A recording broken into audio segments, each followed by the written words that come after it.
You're listening to Radio Cosmos. All night long.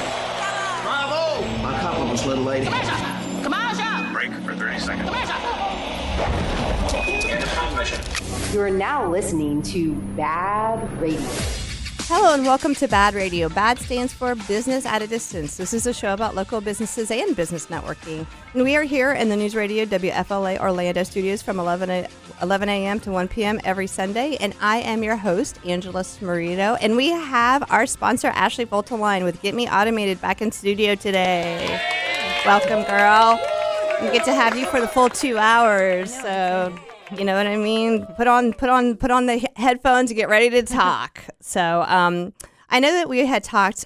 Well, when was the last time that you were on the show? It's been a couple. I mean, was it last year? Yes. Yeah. Okay. December. So I know that things in automation have been moving since, like with AI, just like crazy fast, almost to a point where it's like I get a little overwhelmed. Yeah. So I would love to talk to you today about some of the new stuff that's been going on that helps business owners automate their business, make it less complicated and easier so that they can actually do what they're meant to do. So let's just start with what's been going on. Okay, yeah. So like you said, do me a favor, pull that a little bit closer to you. There you go. Perfect. Go ahead. So this time last year is when ChatGPT came out, and we were all excited. Wait, it's only been 1 year, right? Oh my God, I know, but that's like totally changed like the way that we do. Everyone uses either that or some kind of an AI writing. So this year around January, AI operators have come out and agents. So it's taking it like a step further. They're capable of actually doing tasks like so we have the ChatGPT version of operator, so I give it tasks and it can log into websites, it can do tasks for me, and it can take instructions. It can even take instructions from a Loom video that I've recorded, so that's pretty cool. And I'm sorry, Loom? Oh, those are just my videos that I record my screen recording videos. Oh, okay. Yeah. I didn't know that was called Loom. Oh, yeah. Well, I mean, I use several different ones. I do use Chat. Mm-hmm. I've kind of, it's got a name. Her name's Willow. Oh. And so, because I always felt so funny, like getting on there. I was like, at first it was called Ace. And then I was like, yeah, can I give you like a girl name? And so we picked Willow. Oh. And I know that sounds weird, but I feel like I want to talk with somebody, and you know what I mean? It just seems weird. I'm polite to my AI, because like I said, you never know. Yeah. One day they'll be like, oh, she was pretty nice, so we'll cut her some slack. So you say specific tasks, so walk us through what that would look like. So because I know I use it for script writing. I've used it for I use it all the time for posts, right? I'll be like, I want the post to say this, this, and this, make it sound good. Right. That kind of thing. So I'm using it kind of for just the basic stuff. Yes. Yeah. So there's so many more things. So the operators that have come out and agents, and they're kind of in a beginning stage. I wouldn't say they're perfect, but I love the direction that we're going with it. So I have a website that I'm doing, an e-commerce site, and I got sent 95 products, just the URLs. And I was like, oh, wow. So what about pictures? Well, the pictures were on, so it was a site that had, the photos and so basically we needed to scrape the data off of it. And that would have taken a person a long time to click on those links, take the photos, take the information, the weight, the shipping, all the things and put them in. So I made a quick video and I had operator on it, and it's not. So can operator watch your video and learn from it? It was amazing to watch it. It watched it in little incremental sections, like in 15-second spurts, got all of it, and then it logged into the site and started putting the products in. And so I did have to intervene twice, and it asked me a question to clarify. But other than that, I was like, oh my gosh, that would have, I wouldn't have done that myself, but that would have had to pay a person to input that, and that would have been several hours. Right, so. Exactly. So do you worry about error? I checked it. No, I mean, I think honestly there was less error than if a person had done it. Well, like I said, there's always human error. Well, because the one thing that I noticed is I would take I would take information from a website Mm-hmm. and I would like input it into chat. And it like I'm like, okay, so let's say it's sporting events. It's like I put together I copy all the sporting information from a website that says these are the games that are on, this is what time they're on, this is all the stuff, and I put it into chat and it would spit out like an event schedule, but it kept getting like the sport wrong, So if it said, NBA, it would call it like hockey or you know what I mean? And I was like, okay, I don't know how to fix that. Oh yeah. I definitely know that they have tiered their I have the $20 a month account. yeah. And so I definitely see, like, it used to be for that you could get like the amazing, like you're better than the free level, but now that they have the $200 a month level, I see that the $20 one is it's not the smartest, So it went from 20 to 200. Well, like I said, that included in the 200 is the operator that can do all these tasks for you. So, and also Sora, that can make videos, AI. Like I put in a picture of myself, a still photo of me that Joe had taken, and it created a video of me. Like my lips are moving, and I put that's some creepy stuff right there. It is, but it looked like it was passing for me talking. So I was like, oh wow. So did it match your voice? I put my voice over top of it. Yeah.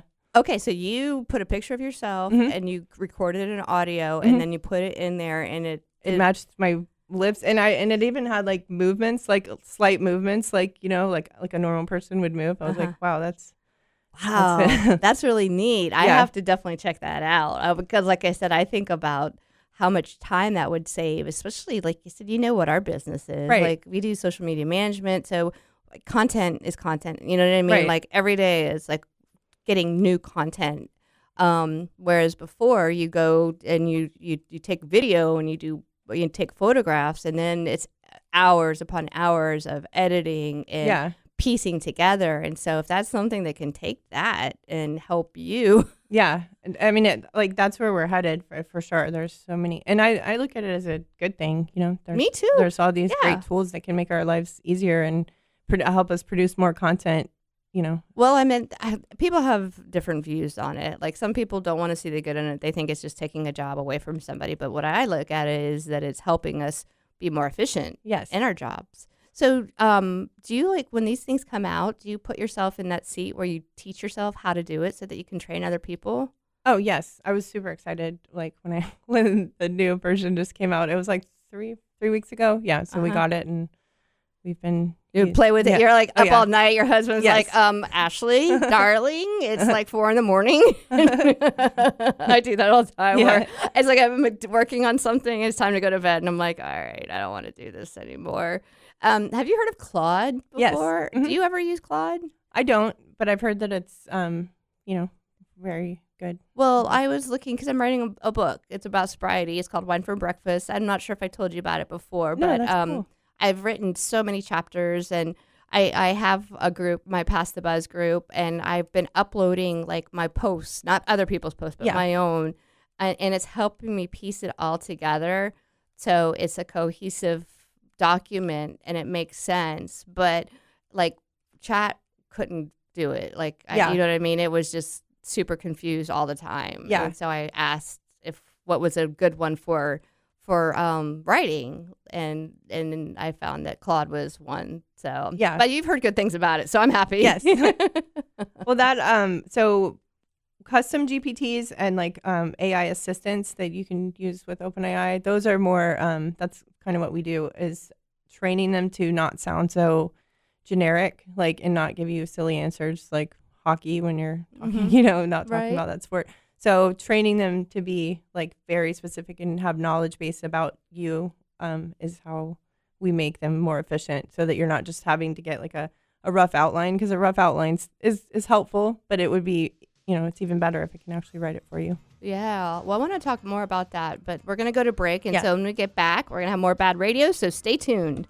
Welcome back, and this portion of the show is brought to you by Premier Couples Superstore. There's no better time than now to visit Premier Couples Superstore because they have got a huge selection of lingerie, toys, love oils, and even flower petals if you'd like those.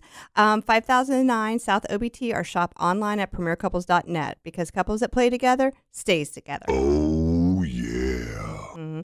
Yeah, actually, you know what, Ken, our producer, you recorded that, didn't you? That's your voice, isn't it? I can do it for you if you need me to. We're here with Ashley Votoline with Get Me yeah. Automated. So, yeah, Ken Holiday is our producer, and he showed us a video earlier today of him out at Disney, and he has this baritone voice that is just phenomenal. And I was like, okay, I've never heard that before, but it was pretty amazing.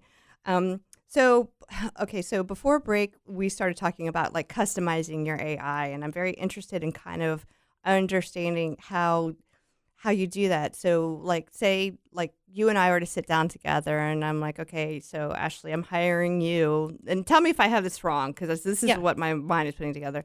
I'm hiring you to sit with me and to sit with, you know, the versions of different AIs that I've purchased, you know, that are, you know, for me, help me customize them to, I meant like what happens next? So we would, it's basically, but is that what you do? Yes. Okay. Yeah. So with Claude, like obviously you have your own versions of whatever, and just writing the right prompt and asking it the exact right thing is going to give you like a perfect answer. Like if you could have it know all the things about you, like all your past info and how you talk, and you could just put in a prompt and tell it, and then it could just spit out an exact newsletter that you didn't have to edit. Like that would be super valuable, Right? And save a lot of time. So that's what we do.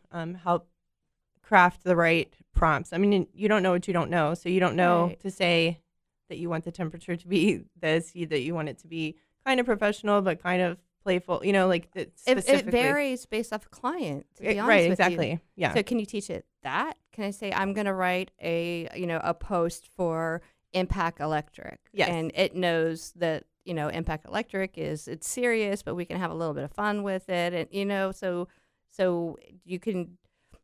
would you teach me how to train it for the client, or would you actually go in there and train it for the client?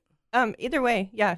So like certain different software. So like obviously we're into open AI, and so there's AI assistants, which are different than the custom GPTs. The AI assistants that you can have like a monologue or with them, like you can go an ongoing conversation. The GPTs are sort of like you give it all of the information and then ask it one prompt. So, but either way, you're training it, you know, to have all the information about you. So OpenAI is different than ChatGPT?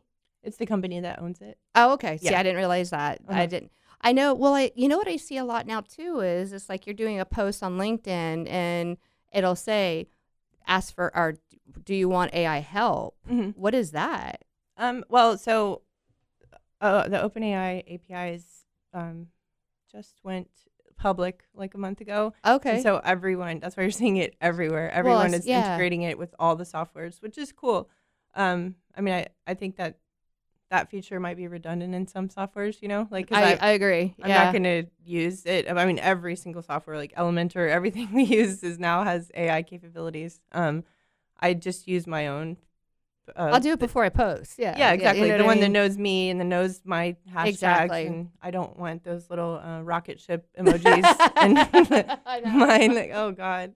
Or the light bulbs or the flames. Yeah. And I don't want an email to find anyone well. Like I don't like, you know, you have to teach it not to say anything like that. So yeah. Well, I mean, like I said, we have various different. I mean, right now, I would say 6 to 8 different clients that we post for them on for their social media, and each one of them has a different tone. Yeah. From, like I said, workout to food to electricity. Yeah, there's a bunch of them.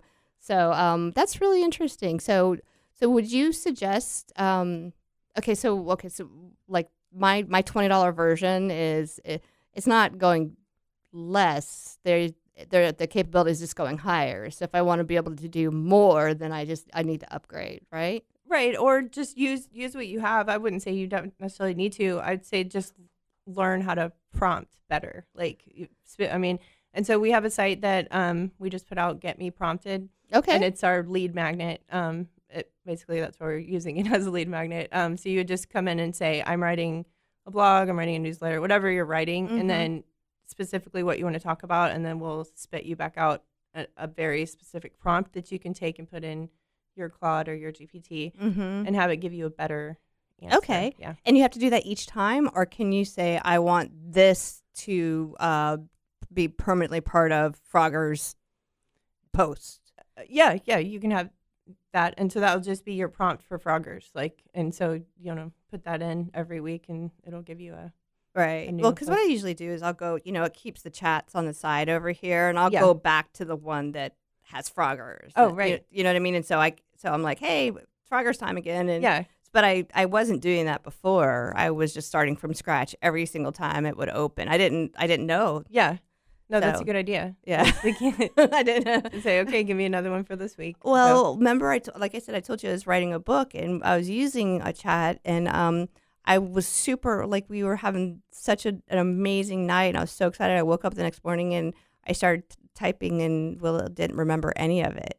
And I was so devastated. And then I realized that if I needed to go back to that chat and wake it up, and it was like, okay, I'm here. What's going on? And yeah, I was pretty heartbroken, to be honest with you. So that's the new thing. So tell us, like I said, how do we get in? How does the whole thing work? So in a company, who is the person that's going to be making that contact with you? The marketing, if they have a marketing person, or it would just be a decision maker, like the CEO or the COO. Oh, they'll actually come and learn all that stuff, or they'll hire somebody to do it. If they don't have a marketing person, a lot of people, some people are really into their business and they want to be hands on and at least know enough to hand it over to someone else so that they're not out of the loop. If I were you, I'd be hitting the marketing agencies hardcore. I meant there's so many content creators out there that I would be like, if you're a content creator, you need to know this stuff. Oh yeah, that's a good idea. No, it is, honestly.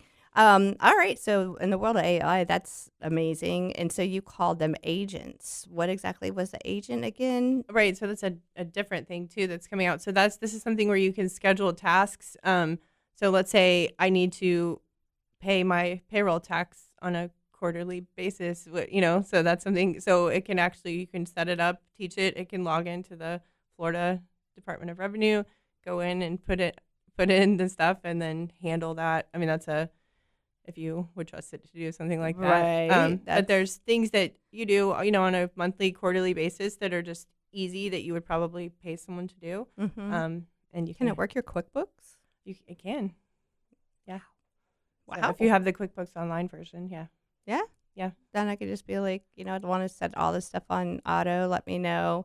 And then is it something, will it contact you if something comes up and it needs more information? Or screen will come up and say, hey, we had a, if there's a question that it doesn't understand. But it's actually pretty smart. Even logging into things, when you have a login, and it'll have a bot protection, it'll say what's 10 plus 3 to try to, and it can know. It'll put in 13 and go on in. I'm okay, that's a little scary. Yeah. But I mean, honestly, like I said, even sometimes for me, I can't get those things right. Because I'm like, is that a uppercase W or a lowercase W? I can't tell. And then I feel kind of dumb.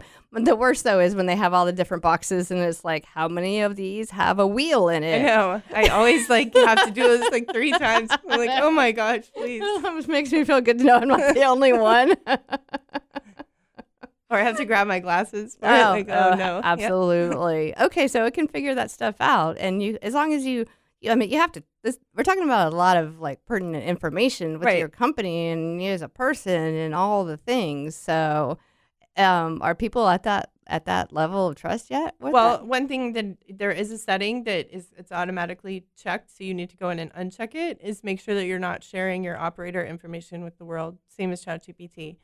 Obviously I don't want any of the stuff that I'm putting in to be public information. So yeah, because that's what I thought that it was. The thing is, once you've put it into chat, it's absorbed and it's part of the cyber world. Right. It doesn't have to be. No, none of our stuff is. See, I didn't know that. So I thought it was that risk is that you're taking that risk when you do that. Oh, yeah. All right. I don't hear music, but I do see the countdown clock going. So we're going to go to break. When we get back, we'll have more BaaD Radio. Welcome back, and this portion of the show is brought to you by Body Street of Winter Park. Experience the future of fitness at Body Street in Winter Park. Lose weight, build muscle, and tone your body in only 20 minutes a week. Visit bodystreet.us, where fitness meets efficiency.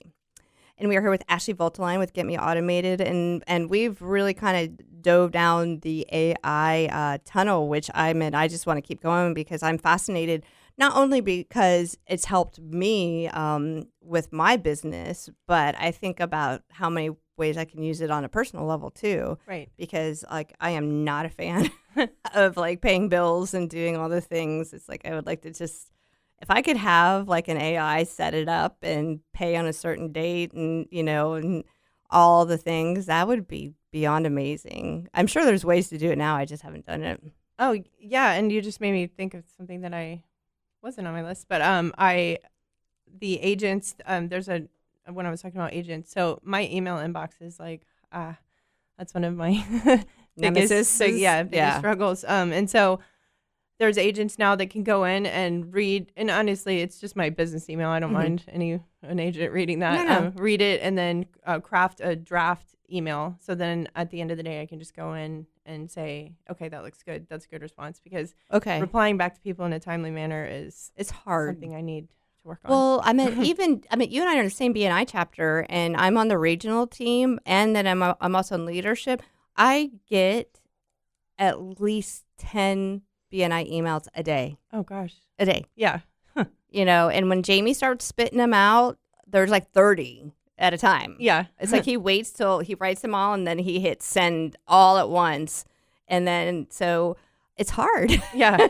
I'm like, can you just like read all of these and like give me the Cliff Notes version? Yeah. Can it do that? I can, yeah. That'd be awesome. And then another thing, so we were talking about the assistants and training GPTs. So another use case is for SEO. So we use Moz.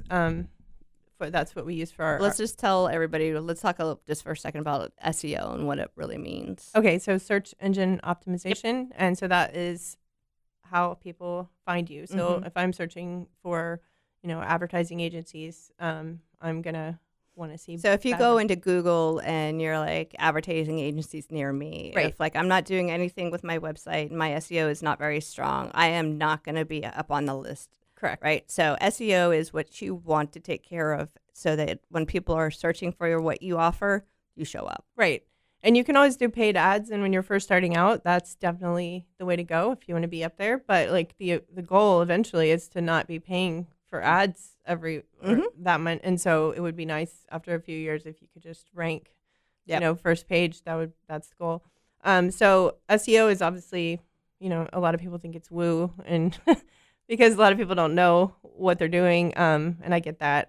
But it is a real algorithm, and it is real, and it is important. Yeah. So we use Moz for, keywords for local and national, depending on, and so we have like our keyword list, key phrases, negative keywords on all those. So typically you would have to have years ago, you'd have a copywriter and they would have to intersperse those words into your content. Exactly. Now with AI, we put all of those phrases and keywords inside of the GPT and have it, and then train it how to speak. So we use that for blogs for clients, reel and post captions, YouTube descriptions, and for newsletters.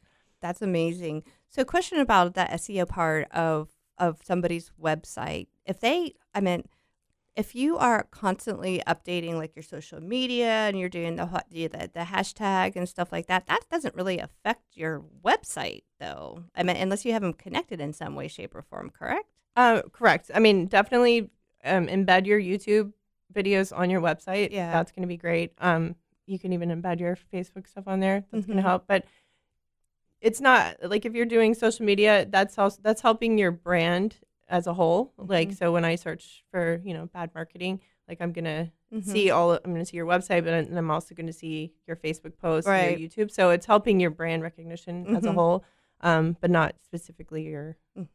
So you've launched a YouTube page with like videos and stuff like that, and then you've connected it to your website as well, correct? Right. Yes. And so you're doing that for SEO. Yes. Okay. And then I'm making sure that when you put up and we do this for other clients too, the YouTube videos, make sure that you have the full transcript in the description, and then also you can use your GPT to create a SEO rich description. So make sure you're putting in words like, Orlando marketing agency, things that are going to get you pulled in. That's, you know what? That's something I didn't think of either, is like the SEO friendly, you know what I mean? Because like if you're using an AI like Opus, where you're running through Opus, Opus is an AI that we use for creating reels, right? So it's one of those things when you once we get a YouTube done and we put it through Opus, you have to. It's never going to spit out a perfect reel. It's just not. Yeah. So a human has to go in there and kind of make it, seem like because it cuts it off at weird places, or you're like, ooh, you should add a little bit more there, or something like that. So what you're saying is like, you can use that whole description, but then you can also do kind of like a little description of that reel with specific words that are SEO friendly, like you said, like Orlando and things like that. Would that be the hashtag? You can put hashtags, but it just in the actual wording of it, because YouTube is like one of the biggest search engines now. Okay. So people are searching for things, and it's a Google company, So if you're searching, it can read the actual descriptions of your videos, and that's going to help you get more visibility. Well, that's great though, because if somebody's using a search engine for like automation or AI, when we do stuff like this, it's perfect. Every reel that we put out there is going to be another way for you to pop up there. Right. So there's a lot of people that don't know what you know. Just saying, because it's a lot and it moves really fast. And I think that that's what scares people, is that it moves so fast. They think by the time they've learned what's happened, then it's already moved on to the next. Right. So, so this one that just came up with the I always, whenever you say agents, all I can think of is the Matrix. Oh, right? Because that's what they were called, the agents. There's the guy in the black suits that were like the ones that were, could go like kill everybody and whatnot.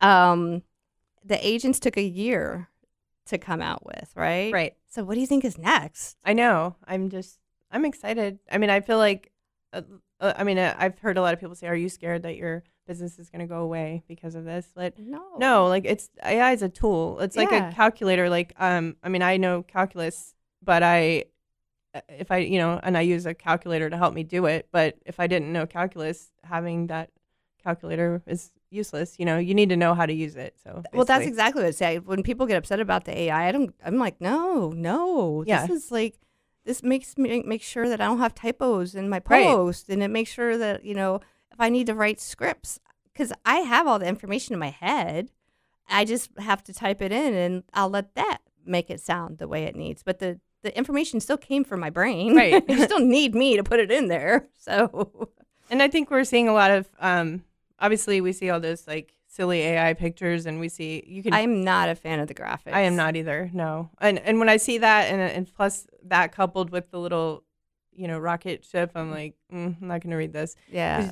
But I think, like you said, using what's in your brain to stuff you already have, and just using it to kind of help you. That's the graphics with AI is one of the things that I like the least. So, and I can see an AI graphic a million miles away, and I'm the same thing. I'm very turned off by that. I'm like, oh, you didn't even try. So that's what I think. Like, oh, yeah, like, right, yeah, like being lazy. Yeah. Well, I think that I've seen some stuff that I'm like, oh, that's kind of neat, but for reality, most of the time it's not what you really need, and it's overcomplicated, and it just doesn't look right. Right. The fact that I'm married to a graphic designer, but so I can see the difference, and I have more respect now. I'm going to use a business that uses an actual real graphic versus an AI graphic, and that's just a personal thing. Right. There's people out there that don't know the difference, so I think it really depends on what field you're in, I suppose. Do you see graphics getting any better? No, I don't know. Like, honestly, but I think that's good. I mean, we need to keep. I like the authentic things. Like, your husband does great work, and I would hate to see like that being replaced by, it's such a generic like AI type thing. So. Yeah, I can see it, like I said, a million miles away. So I can't. This is so weird. Is that as the show goes on, it feels like it goes faster, right? And faster. All right, we're gonna go to break, and when we get back, we'll have more BaaD Radio. So stay tuned. Welcome back, and this portion of the show is brought to you by Ground Up Property Services. Do you know what your sprinkler did last night? Probably not. So now's a good time to get your irrigation system serviced by Ground Up Property Services today.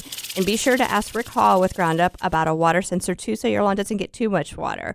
Call 407-468-4295 or visit groundupinc.net. It rained on whatever day it was, Monday, like for 48, it felt like 48 hours, 20 straight, like just that annoying sprinkly rain, and it drove me crazy. So yeah, I think we got lots of water. Yeah. So we're here with Ashley Votoline with Get Me Automated, and this whole first half of the show has been just awesome, talking about AI. And I mean, really, Ashley and I have a lot in common. Like, our businesses complement each other in so many different ways, because we both work with, medium, small, large, whatever businesses. I tend to focus more on small and medium, but I know that you have some clients that get up there on a national level. But anyway, so we were talking about at the break, we were like, okay, we're going to talk about next. And you're like, okay, let's talk about some reviews. So I read reviews before I use anything. Yes. Even if it's like a restaurant or if it's medical, I read reviews. So, and I think that,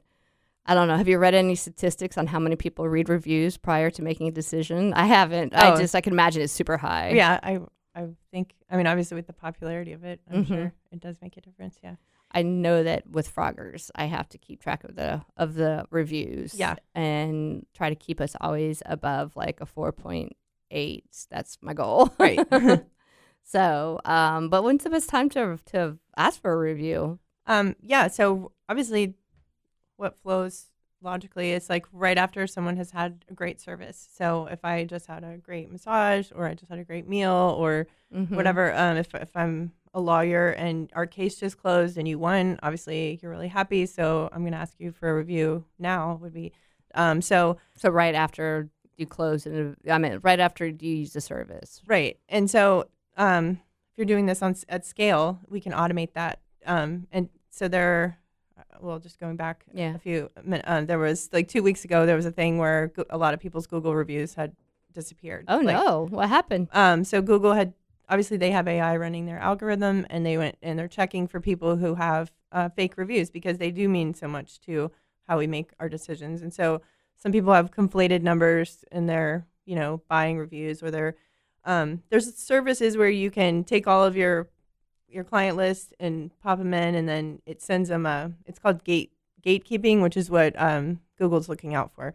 They don't want to see where you're sending someone something and saying like, oh, how do you rate us? And only sending the people who are happy with you review requests. That's the gatekeeping they're looking for. So they did knock a lot of people down and take off. Quite a bit, huh? Yeah. And I think that was okay, because, we all need to be on a level playing field. I'm not a fan of buying anything. Like, I don't buy likes.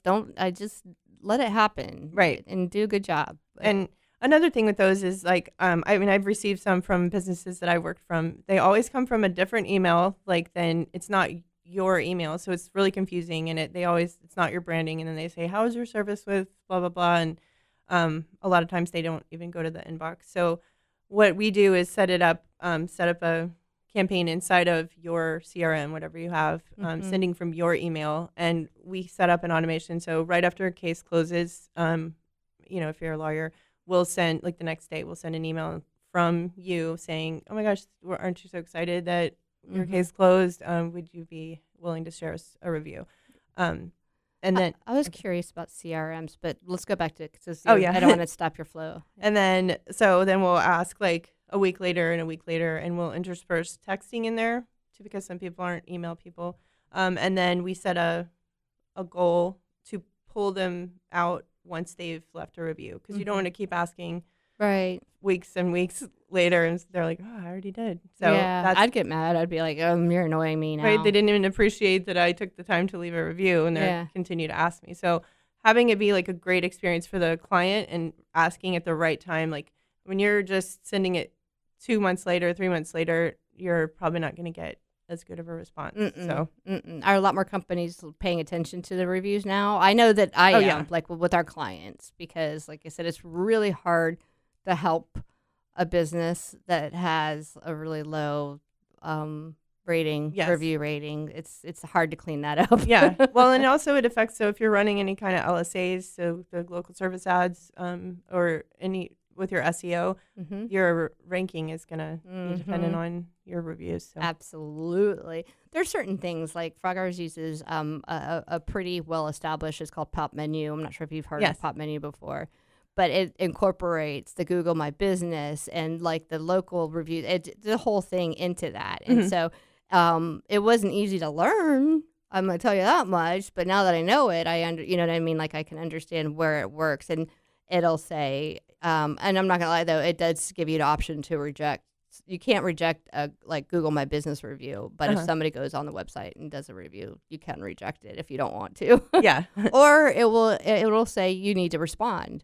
So what is your recommendation if somebody puts in a review that isn't exactly beneficial, or you know what I mean? They didn't have a wonderful experience.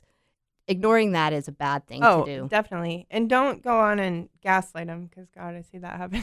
Oh God, I know, right? Because that just makes you as a business owner look terrible. Like acknowledge that they, you know, whatever there happened, and just like try to give grace and tell them like, how can we fix it? I mean, I think that's going to show more about you as a business owner. And nobody expects perfect. Like when you see someone with 5,000 5-star reviews, like, you're like, please, I'm like, nobody ever had anything bad to say about you. So no, not gonna happen. I think embrace the bad reviews and just like respond with grace, and that's. Can you have your AI set up to respond to reviews? Yes. That are specific to that review, and not just like, you know how when people put a message into Facebook Messenger and it says, thank you for contacting us, blah, blah, blah, blah, blah. Right. You know it's canned. Right. Right. So yes, that is actually, I'm glad you asked. That's an automation we do. So we'll say once the review is left, we use AI to craft a response that's personal, and like it takes things out of the review, like, hey Ashley, thank you for commenting on our chocolate ice cream, or something specific, and then so it's not just thanks for this 5-star review, thumbs up, because you know that, I know that's canned, right? But again, like I said, that so it's specific to that particular one. Right. Now, if it's something that needs to be addressed, can you make it alert the business owner, or will it respond on its own too? Yeah, no, we can do it. So just for like 3 to 5-star reviews to auto answer, and then 1 and 2-star reviews to send to indicate to the homeowner, or no, sorry, the business owner to go in and put some thought into it, and not just have an AI. That would be like more of a slap in the face to someone to have an AI answer to a 1-star. This is chat as well, or is that just I'm using Zapier. You've mentioned Zapier before, so that's an AI. It's a software that connects other software together. Yeah, like API. Yeah. So it's like how I can use Elementor as a plugin to go in and work on a WordPress site. Correct. Yeah. Aha. Yeah. I learned a lot about Elementor in the last couple of months. I'm gonna tell you that much. Well, that's really, really interesting. So the best time is right after that experience, and you can have that set up. And once they've answered, it'll take them out of the list, not to continue. Yes. Now, if there's no answer after a certain amount of time, will it finally just say, okay, I need to leave these people alone? Yeah, I do. Like, we do 5 weeks at the max. 5 weeks. And that's like, after that, they've seen it. So that's right. And it's via text or via email? Both. So I do an email, and then 24 hours later, I'll do a text and say, hey, did you see just making sure you saw my email yesterday? Because some people, you catch them on either one, whatever one they're. Right. And so you're able to make sure it doesn't go to spam or junk on their email? Yeah. Okay. Well, that's good. That's really good. Well, by sending it from yourself, like you should already have your domain authenticated. So all these emails should be going to inbox anyways. So it's not coming from like a ghost email. It's coming directly from Ashley at getmeautomated.com. Right. Which makes people more inclined to answer. Oh, yeah. They're like, oh, she personally sent me an email. And the email sounds really great. It has a picture of me. So you're like, yep, peace. Yeah. It's me. It's time for a break again already. Anyway, your new pictures came out beautiful, by the way. Oh, thanks. All right. We're going to go to break, and when we get back, we'll have more BaaD Radio, so stay tuned. Welcome back as we launch into the second hour of BaaD Radio. And just a little bit of a reminder that BaaD stands for Business at a Distance. And this is a show about local businesses and business networking. And we are here in the News Radio WFLA Orlando studios every Sunday from 11 a.m. to 1 p.m. And so far this hour, for the first hour, we were talking with Ashley Votoline with Get Me Automated, and we're going to be talking with her for the second hour as well. And yeah, and then during the break, she gave me like a little laundry things of all the things that she wants to talk about, and I'm like, yes. So I was like, I'll talk about reviews because that's something that in our business I have to deal with our clients and their reviews and there's always naysayers, right? But we've come to find out that like if you interact with them. I'm talking about primarily on social, Instagram or Facebook. Mm-hmm. Somebody has something nasty to say and they put it in like the feed and you ignore it, or you can I'm always just like block it. But, our social media manager, which is actually Anna over there, she's like, no, and she'll interact with them. And 9 times out of 10, we get a positive response. Right. And it's because they didn't understand, or, you know what I mean? You just kill them with kindness. It still works. It's still an old saying that still applies. So, what's next on our agenda? Okay, newsletters and email deliverability. So, okay, what is the best time to ask for a double opt-in? So, what is a double opt-in? Yeah. So, when someone signs up for your email list, so that's either you adding them into your CRM or they come volunteer by a form on your maybe you have a lead magnet or sign up for my newsletter, whatever that is. So the first thing they're going to do is receive an email from you. Oh, hey, thanks for signing up. So inside of that email, that's the best opportunity to take advantage of when you can put in a link that says, hey, thank you so much for signing up. I just want to make sure you really want to get this information from me, and then they click it. And so now your CRM, like most CRMs do this, like we use Keep, and then MailChimp has it, like ActiveCampaign. That way your emails are always going to go to the inbox. Otherwise you're playing Russian roulette with whether or not they're going to end. Like it's based now, if you don't do that, it's based on their engagement with you. Like have they opened in the last 60 to 90 days? So, right. When you go to a networking event and you get someone's business card and you add it into your CRM, that's like we have an automation set up too. We just put in their, business card info, and then it sends them a cute little email with my picture and, hey, it was great to meet you. Oh, that's so neat. And because they're thinking about it and they just met me. And so they're like, okay, this isn't, they have a reason to click. Well, you see, that's so cool. Just because, for me, you go to a networking event, you meet so many people that you're really excited about. You get home, you have your stack of cards, and then you get distracted. Yes. And then this happens, and then this happens. And then you've lost, you know what I mean? You met that person, you like that person, you want to do business with them, but then, like I said, you've lost it. So as long as you just immediately insert that information into your CRM, then you're good to go. Right. And also, like the email has a booking link with me. It has like a link to one of our blogs, and then it has, like I said, the double opt-in. So it has everything. And we do get a really good response. Not everybody's going to reply, but I mean, it's a percentage thing. So right. So just real quick. So I want to talk about a CRM. And first of all, what does that stand for? Customer Relationship Management. Okay, so what exactly is a CRM? And I know that I don't have one. Okay. You know what I mean? Like I don't have a program that I just put everything into and it keeps track of it for me. Like I said, I use Excel spreadsheets for some things. That is a CRM. That is this. Yeah. I mean, honestly, I could run the world on a Google sheet. Like I can, you can do love everything. Excel. Yeah. So I actually have a hard time moving away from putting everything on an Excel spreadsheet. But I know that that's like really old school. So CRMs are just it's just a software, a centralized software where you can like keep track of all of your clients. There's so many different versions of them. Like lawyers, they have their own specialized ones that do caseloads, things. We don't need We have those. a client who's a commercial broker, and she has a specific CRM. So when we design stuff for her, she has to put it through the CRM, and then it has to go through some other things so that it, I don't know, is right it's allowed. Like it fits the format of things that can be posted in the commercial real estate world or something. So right. So it's it varies depending on the industry. Right. But it's good to have, it's also, they usually include a sales pipeline. So when someone books a call with us, we have a pipeline set up. It automatically puts them on a book to call. And then as we, the next category is like, had a call, thinking it over, and then, booked as a client. So we can keep track of like what deals we have going on and who do we need to follow up with. That's enough. Yeah. Well, like I said, I mean, I'll put in my Outlook invites, but I do manually. Right. You know what I mean? Like I'll actually go in there and do that. So a CRM is just something that makes it more efficient. But a lot of companies don't really have one. So, but does Get Me Automated help people set up a CRM? Yes, that's one of the main things we do.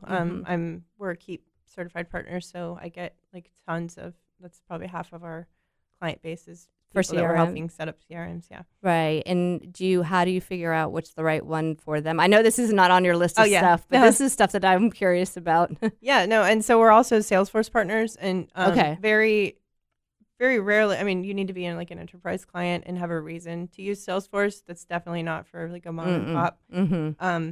So we just figure out like, what are you doing? Like, are you e-commerce? Because there's other CRMs that would be better for that. So we just figure out what's your business and how many employees and what's going to work best for you. It's going to go from there. But I do like that whole thing about with the business cards. And I used to, like, I paid somebody $20 an hour once to take my cards, like my book of cards, and she put them all into an Excel spreadsheet so that anytime I could do like control find and say roofer, and it would take me to all of the ones.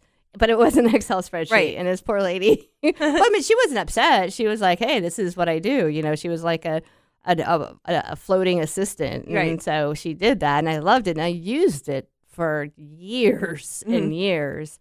But like I said, it sounds like if you just take care of it right away, that's one of my biggest problems is the procrastination. Yes. I get home, I get tired, I set it down, and then it's like distraction city. Yeah. Well, our CRM actually has an app on my phone, so I just have to take a photo of the business cards and even better, it reads baby. them. Oh my God, that's amazing. And then all of a sudden I've just followed up with 20 people, and it's like I would never have sat down and typed out 20 emails. No. So it's like good, No, that's awesome. So for newsletters, I mean, talk to me a little bit about newsletters, just because, like I said, I will read a newsletter if the title has something that means something to me. Right. But if it's just a lot of words, and I'm like, yeah, I don't think so. It's not going to happen. And so just what is the main purpose of a newsletter? well, now it's the main. I mean, I and from a back end standpoint, it's to keep you able to be in the inbox. Like, and so one thing I was going to say about this is a way to help out your friends and to their for their businesses. If you see their newsletter and it's in your promotions folder, go ahead and slide it over to your inbox. That way you're showing your inbox that you actually do want to see these, and just by clicking on your friend's newsletter, open it, click something, like you're actually helping their email deliverability. So that's like a free way that you can help. Oh, I love people. that. Yeah. Even, I mean, some emails are better than others, but really from a back end standpoint, it's just to help your deliverability. But that's awesome. That's like one of those little things that you can do for somebody. Like I'm forever opening up somebody's Facebook page and invite friends. And I invite I did it for Be Happy Entertainment today because I came across it and I'm like, all right, he's got 174 people following him. Yeah. So I just invited 1,000 people to follow his page, and he'll probably get 20 to 40 people following it now. But that costs me no money. Yeah.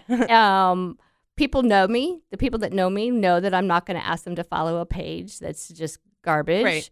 And it's going to apply to a lot of people. And he might get business from it. He might not. But I think he will because of my friend list. Yeah. No, you did that for my business. And I noticed I got probably 100 likes over the past 9 months from you doing that for me. So thank you. No, you're very welcome. Again, it doesn't cost me anything. And it's just that little bit. So if you get a newsletter from a business you want to help support, just pull it over from promotions over to your inbox. Right. All right. Yeah. Love it. All right. Again, flying by. So we're going to go to break. When we get back, we'll have more BaaD Radio. So stay tuned. Well, welcome back. And this portion of the show is brought to you by Frogger's Grill and Bar. Looking for a place to go with friends or meet new ones? Then you're looking for Frogger's Grill and Bar. With daily specials, an amazing kids menu, and March Madness is almost here, and they've got tons of televisions. And plus, you don't want to miss out on Frogger's amazing menu where everything is fresh and never frozen. And with 4 amazing locations. There's got to be one near you. You've got Oviedo, Mount Dora, Apopka, and Altamont Springs. Froggers, hopping with food and fun. Yeah, boy. That's right. So we're here with Ashley Votoline with Get Me Automated, and like I said, I love our conversation. And what's so cool is that like we're doing this on the radio, but this is like having like one of the most amazing one-to-ones that we would do like in BNI, where it's like I can just ask you a question over and over and over. But on top of that, you've got thousands of people that are going to get to hear this, and then like there's like a whole bunch of different other check the box. So during the break, you mentioned unsubscribe. So you're talking about people that unsubscribe from your email. Right. So we just talked about getting them onto the list. And so unsubscribes. I would say don't be afraid of them. If someone wants to go, let them go. Let them go. But there is a way that what we create, and for a lot of our clients who have like 55,000 to like 75, like some people have giant lists. And so then some of them send like affiliate email marketing, like they'll send information about someone that they're promoting. Oh, okay. And so their subscribers kind of feel like I signed up to hear your stuff, but I didn't want to see this. So in order to get people to not just like totally unsubscribe and lose them altogether, we create like a little thing that we put on the bottom of emails where you have to have them subscribe.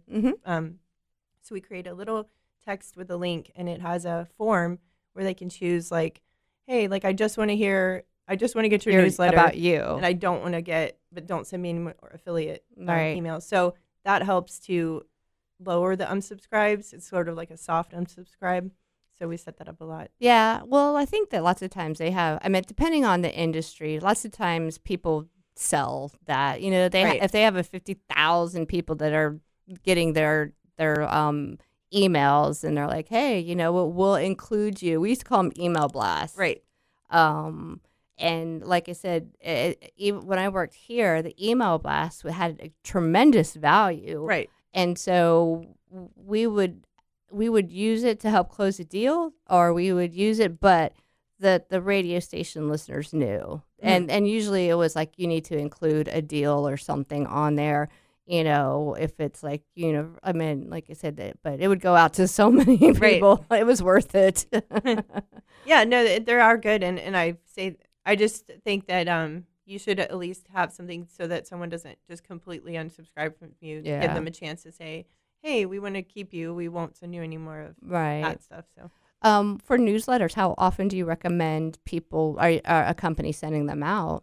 So one monthly is fine. So we have several companies that we send different newsletters. They have different facets of their business, or like Certified Best Roofing, we do theirs. So we send out one about the company, and then we send one out specifically for networking that Carrie goes and meets. So we're sending different information. Yeah, we're gonna have her on again right before hurricane season, then after, to talk about like tips and things like that. So that I can imagine that's probably something you guys would do as well for newsletters, right?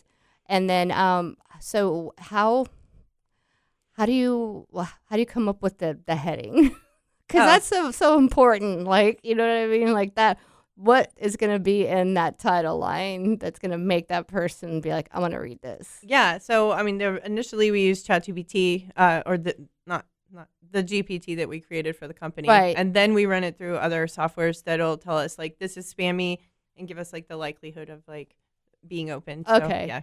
Because, with Froggers, I always have to do an offer. Like I said, that's the only, like, if I don't do an offer, then my open rate is not good, and my I don't want to be a part of this anymore is not good. So I usually keep it pretty strict to an offer, and then for like a holiday or like a reasonable reason to send it, as far as that goes. And then what about the length of a newsletter? Keep it, just think about your audience, and like keep it fun. Nobody's gonna, if it's just text, like bricks of text, like I don't think you're gonna get that much traction. I would definitely put put little teasers in there that link to, they'll use it to your advantage, link to your YouTube, link to your website. Yeah, like, your website for sure. right. That way you're getting your, multiple uses out of this, and you're getting traction online too. Right. And does the AI will actually create the newsletter, but you still have to give it the information. Right. Right. Yeah. So- I mean, I think the biggest, the part is us creating the GPT at the beginning and getting it to actually sound like the person. That's the bulk of the work. And then after that, it's easy. Okay. And then once the thing that you mentioned, the subject line, but people always overlook the preview text. So that's the line that comes underneath. Put something in there, because I've noticed lately I've been getting screenshots back from people that newsletters go out when there's nothing in the preview text. Some email services will just put like garbage in there. Oh, really? Yeah.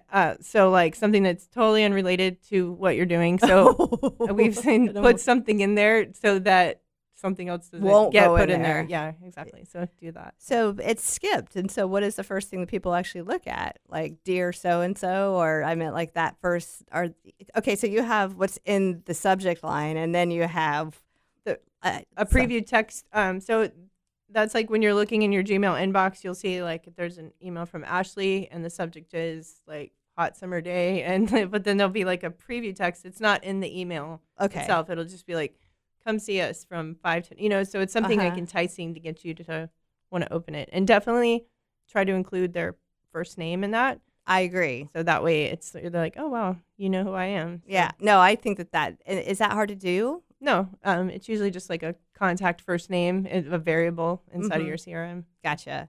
And that goes back to the uploading all the things. It's got Right.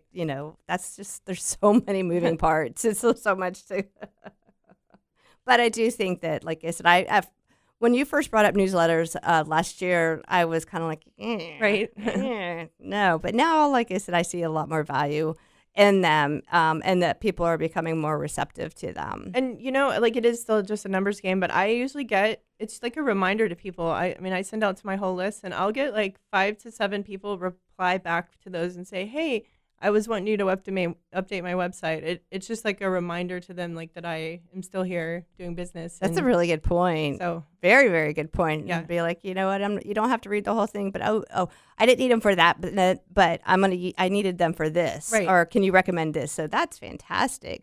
All right. So what's up next? I mean, I don't know. Like I said, we can just keep talking about whatever. Did we cover the majority of the things that you wanted to? I did want to talk about, so I had a call with someone yesterday, and I just wanted to say like a good referral for me or someone who should call us is if you're paying like $300 or more for your website management. Like this poor woman, they weren't even including the hosting in it. She was paying for that separately. Oh my goodness. And I was like, so what is it that they're actually doing? And she is like, oh, no. I said, so they're going to update the pages for you? And she's like, no, that's not included.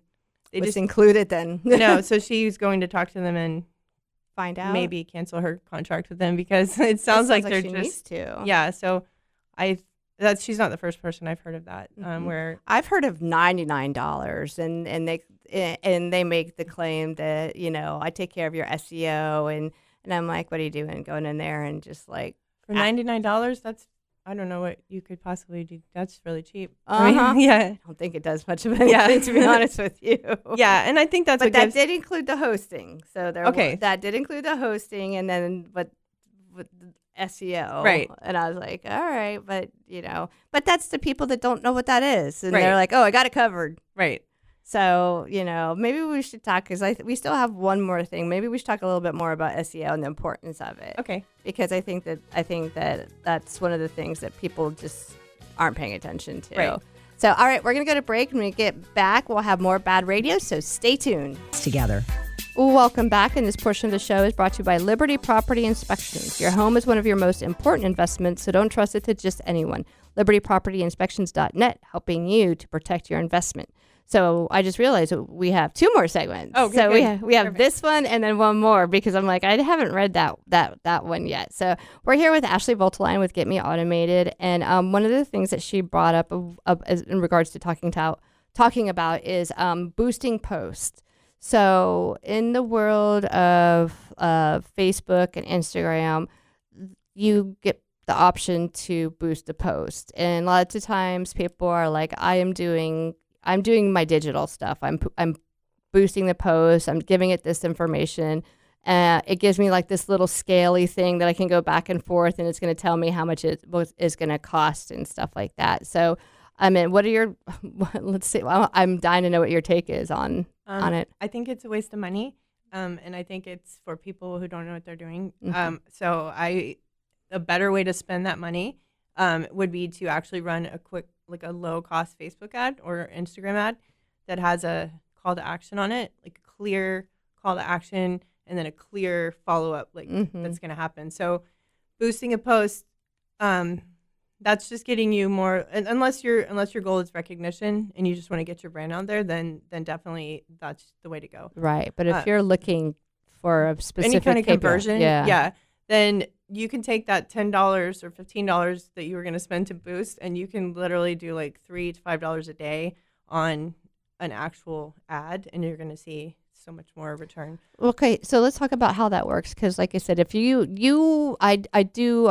post a reel, like it's a really good reel. It's for I'm gonna keep talking about Froggers because that's a big client. Anna does these amazing reels with hamburgers that look so good, right? And then you post it, and it's going out into internet or social media universe, and it says, "Do you want to post?" Now, the way that I understand it, and I'm just so you know, I'm not the social media manager, is that like when you hit a reel, it doesn't just go within to the people that are following your page. Reels will actually like extend out depending on how many people interact or look at it or share it, right? Right, correct. So you can get that without having to spend any money, first and foremost, for reels. Right. I just feel like some people aren't looking, like you said, at the KPIs. They're looking at it like, oh, wow, 5,000 people looked at my video. And that's so great. But, like, did anyone call you? Have you gotten any? So you have a static ad and say it's, like, let's say we'll do the $7 hamburger, right? Right. And so we've talked about this before. And I post that. It's a static ad, so it doesn't go out anywhere other than within the group that I posted it in, unless I post it physically or somebody shares it. But if I boost that and I say, okay, here's $30, then what? I mean, like, I don't really understand. Well, then and maybe for that specific instance, I think that is a good idea because you're not really asking someone to interact with you for the $7 burger. Okay. You just want them to see it and show up. And so that's a great use case for the boosting. Yes. Okay. For the ads is we like, I have a service and I want you to call me, or I want to at least get your email address or your phone number on my list so I can start sending you emails. Mm-hmm. Like if I'm just posting a reel, no, I'm not even telling people like, hey, give me your information. You know, they're just seeing, oh, here's that girl talking. Right. You know, so running an ad is like, especially Facebook lead ads, those are the best for your money. Tell me about those. So it's just a form. Once you're on Facebook scrolling, you're not going to want to go off of Facebook to go look at something else. Usually, No. If I see that, I'm like, never mind. Mm-hmm. Back to safety. Oh yeah. So I don't need to. So if it's a Facebook lead ad, you stay right on Facebook, and you'll see them. And you can actually run reels as an ad. Well, lots of times they look like part of your content that you're looking through. Right. Yeah. And then you just click like learn more. It auto populates your name and email and phone in there, and then you just hit submit. And so that's a much easier way to get people's information. And now I can email you or call you or text you. So tell me about a successful campaign that you've done. Oh yeah.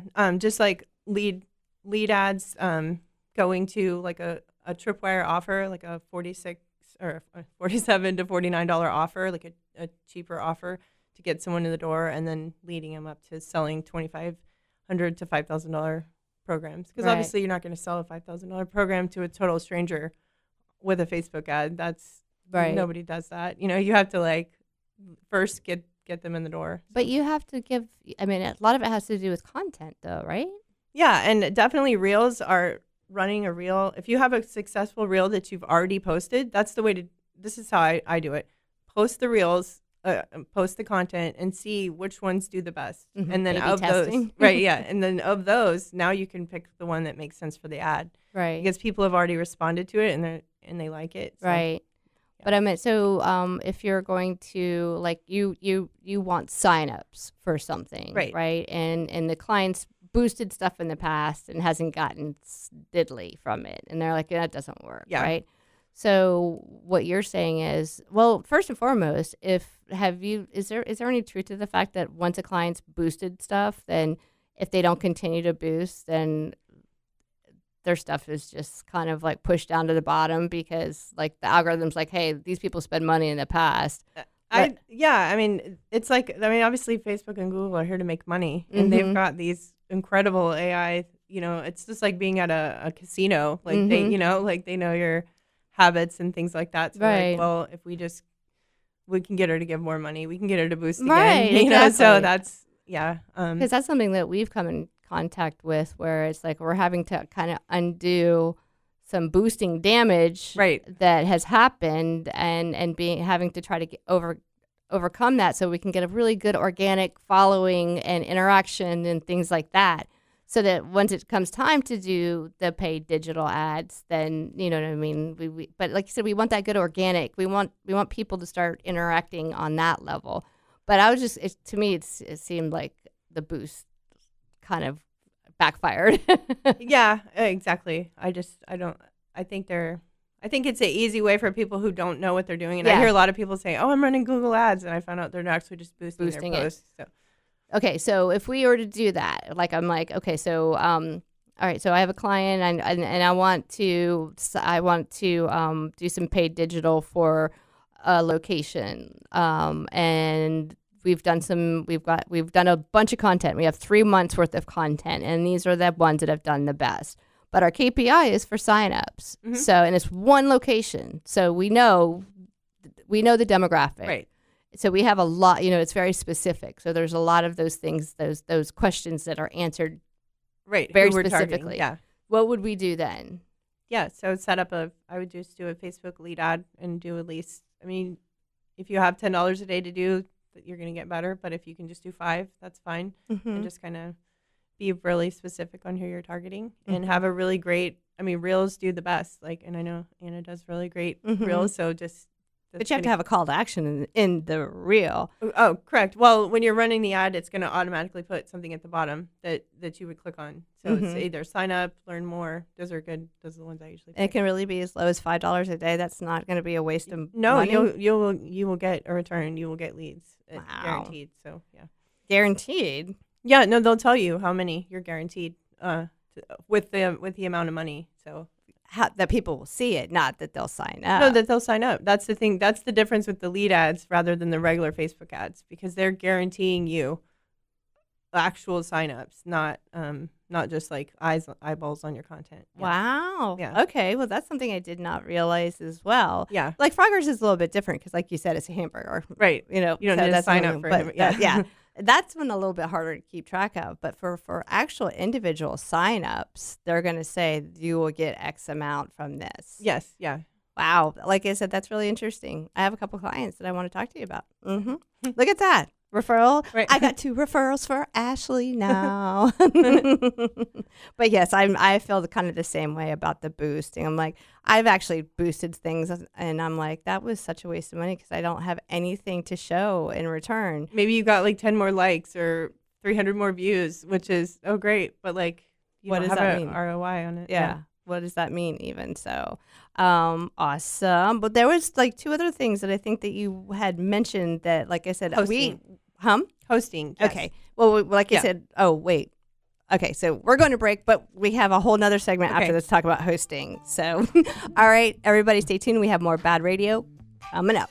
Welcome back, and thank you to our sponsors, Forge IT Consulting, providing a fully outsourced IT department with a personal touch for small business. Get Me Automated. Ashley and her team are ready to make your life easier through automation and a whole bunch of other stuff that we're covering today. And then also Osteopathic Health of Orlando. All right. So this, for the last 2 hours, we've been talking about, we were with Ashley Votoline with Get Me Automated, and we've just covered so much stuff. And I have actually learned a lot today. And you're like, you've got referrals for me. I've got referrals for you. So and that's what I say is like the other day when I presented in BNI, I was like, the talent that we have in that, and just in that chapter, to help businesses look and function their very best is phenomenal. Right. Like I've been to other chapters and I don't think that there's a lot of talented people, but like to actually have that talent to like, you wouldn't have to go anywhere else. Right. So, all right. So what is up next? This is our last segment. So you mentioned about hosting tiers. So, and I told you that I didn't even know what hosting was like 6 months ago. I know that has to do with websites. Right. So hosting is what's the definition, or like what does it mean? Oh yeah, so it's where the information, where all the information, the code of your website is stored. Mm-hmm. And so we set up websites for people. I don't own any of our clients' domains. Mm-hmm. I always recommend that you own your own domain. You can buy that wherever you want, GoDaddy, wherever, and then you would point your domain to our hosting. Yeah. So do you? I mean, you obviously have to do that for them because that's hard. Like, right. Figuring all that stuff is not easy. And then there's the other portion of email. Your email is obviously tied in with your domain. So then we have to set up the DNS records so that your email is delivered correctly. So that's another part of that. We have a hard time getting some of our clients just to make us admin on their Facebook business page. I couldn't even imagine trying to walk them through that. Right. And so we host all of our websites. So every website needs to, in order for it to be live on the internet, it needs to be hosted. Correct. Okay. Somewhere, yes. And so GoDaddy is most people use that. That's the one. The drawback of that is, in order for your site not to have that weird thing where it says, "Uh-oh, you're in danger. Do you want to click here?" Where when you don't have an SSL certificate. And so that's secure socket layer. That's what I just had to look up. Oh, okay. Certificate. So that is. You're right, though. I would have asked you that. And I would have been like, what?